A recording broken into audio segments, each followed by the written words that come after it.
Hi, my name is Jessica. I use Instagram and Facebook. I also use TikTok as social media, and I use it daily. The reason why my social media is positive for me is because I get to communicate with friends and stay in touch with them. I know when to stop using my social media if I feel that it's mentally exhausting me. But I also think that it does have counterproductive aspects to it in the sense that I do procrastinate using social media instead of doing other important things like work or homework or just doing other things.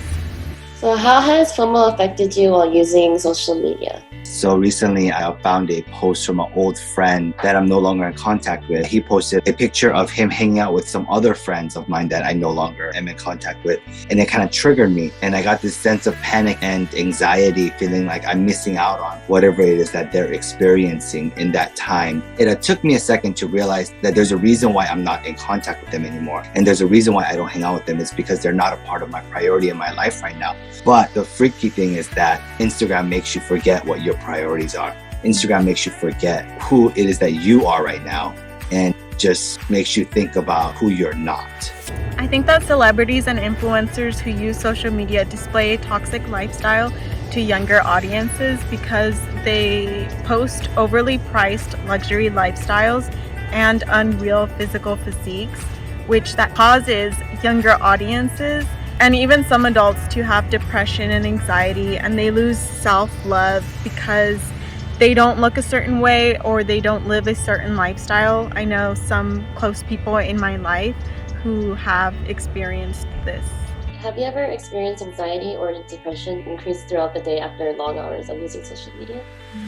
And for me, the feeling was numbness. I was wondering like what I'm doing with my life after I go through all these feeds, whether it be good or bad or even normal. It's just that constant time on social media made me feel numb. And I go into this daze of like this fogginess of feeling so numb. Trying to get out of the fog was really hard. And I noticed that that's when it was toxic.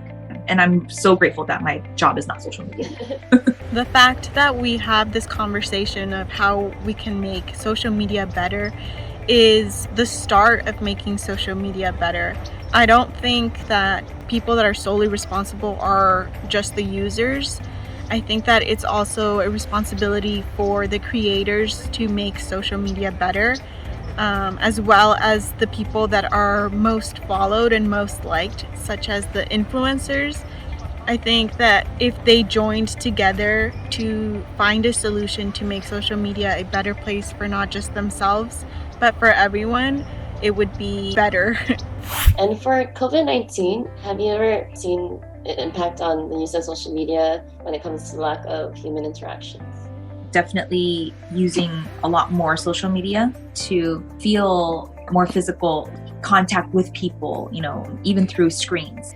Some people were more capable of things more than others. For instance, like other moms were more capable of cooking lavish meals or something like that for their children. When you see that, it can affect in a negative way. But I always wondered, did I show too much of me doing certain things with my children at home? Subconsciously, maybe having other women wondering if they're doing enough, or have I put pressure on other moms? Because I felt the pressure, coming onto me, seeing other moms doing a lot for their children during that time too.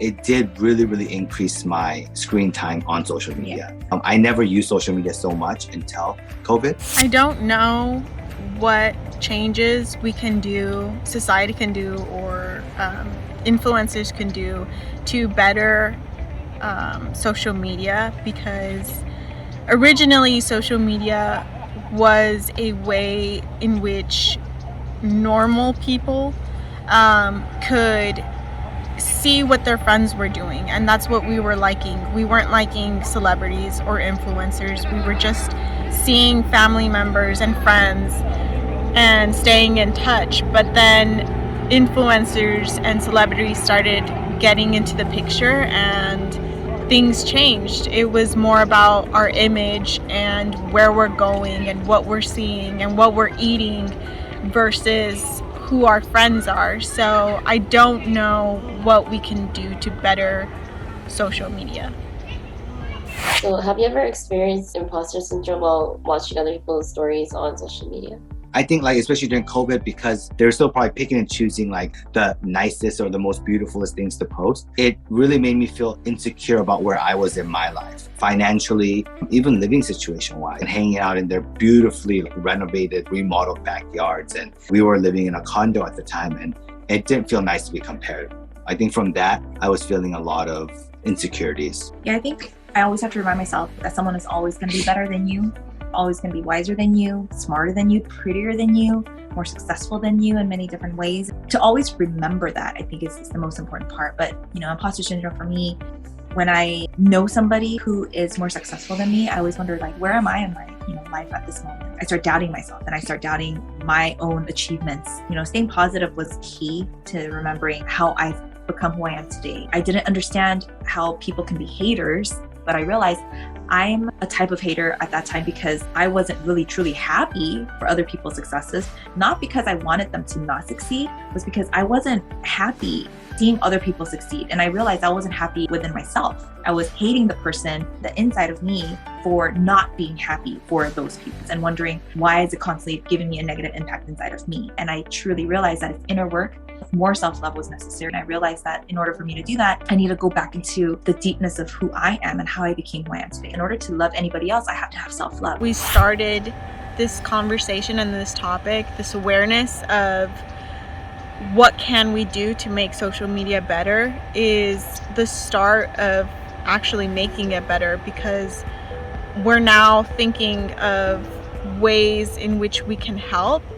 But I also believe that it's not just on our responsibility as users to figure out what we can do. I think it's also a responsibility to the creators who started social media and to the people that are most followed, such as the celebrities now that are most liked. I think it's also their responsibility to do something to better social media for not just themselves, but for everyone.